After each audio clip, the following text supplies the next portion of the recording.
folks. So I heard a deer. Well, actually, first it sounded like an entire tree got broken in half, like Bigfoot or something. Um, and went and checked the spot, went the other way, and then I heard something move, and I was like, I kept going this direction, and and then I did see a deer, and it took off because it saw me too.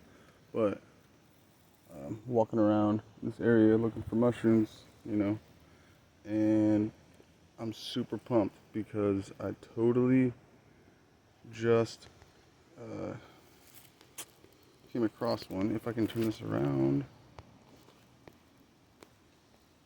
Can I turn? Oh my goodness.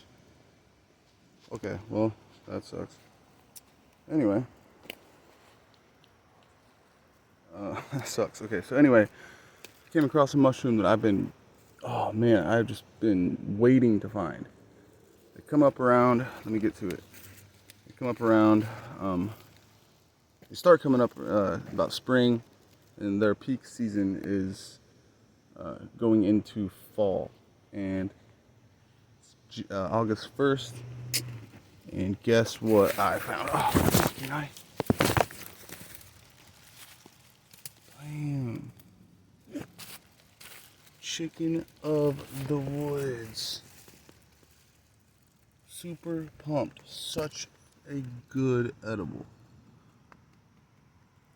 I don't think I've actually had one for a couple of years at least. So, super good find, super pumped. Harvesting that for sure.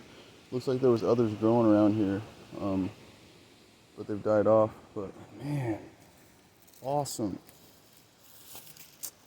Well, until next time, peace out.